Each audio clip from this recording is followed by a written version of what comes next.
Сайн байцгаана уу найзуудаа. Та бүхэнд би өнөөдөр зөв хүү номныхоо спортоор хичээллэх албатай гэдэг сэдвийг ярьж өгөх болно. Тэгээд хүн болгон одоо ингээд дор хаяж нэг спортоор ингээд хичээлдэг байх ёстой.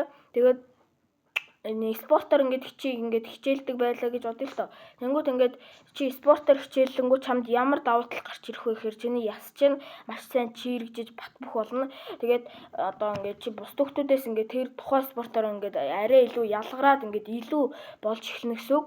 Тэгээд одоо чи ингээд дотгошоогоо хүүхд бол ингээд ерөөсө бусдтай ярилцаж чаддаггүй ингээд амар сонин ингээд хүмүүнтэй ингээд ярилцаж чаддгүй байж тээ. Тийм байх юм бол чи ингээд ганцаарчлсан буюу шатар даам тэгээд ширээний теннис гэх мэт спортуудыг одоо ингээд яаж болно. Одоо тийм спортуудаар хичээллүүл чамд илүү давуу талтай. Гэхдээ ингээд чи багаар ажилтдаг спортоор хичээлж болно. Тэгээд тэр бол чамд яг илүү давуу талгүй чамд жоохон хэцүү байх магадaltaй гэсэн үг. Харин одоо ингээд гадагшаага буюу ингээд хүмүүстэй маш сайн ярилцаж чаддаг ерөөсөө хичээл санаа зовдггүй хүүхдүүд бол одоо ингээд багаар ажиллах спорт илүү чамд давуу талтай зохимжтой гэсэн үг.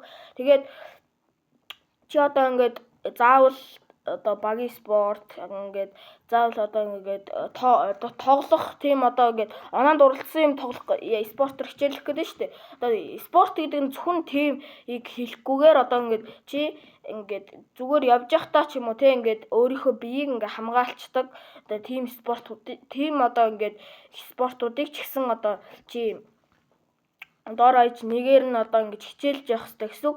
Жишээлбэл юу гэхээр ингээд таеквондо, жудо тэгээд дээрэс нь одоо нөгөө нэг бүх жишээ нэ тий. Одоо тэгээд чи тийм зүйлүүдийг одоо тийм спортуудыг ингээд сурцсан байна шүү дээ. Тэгвэл ингээд хүүхдүүд ингээд тэр спортуудыг яах гэж тэр спортоор ингээд хичээлсэн байдаг вэ гэхээр үр дүн нь одоо ингээд чи өөрөө ингээд дээрлэхүйхгүй бие хамгаалах тэгээд дээрэс нь одоо тэмцээн уралдаанд орохдоо ингээд тэрийг ингээд үзүүлэх тэгээд цаашлаад бүр одоо ингээд чи мэрэгжлийн ингээд тэр юу ингээд спортоор ингээд мэрэгжлийн тамирчин ингээд болох гэсэн 3 зарчмаар ингээд хүүхдүүд хичээлдэг.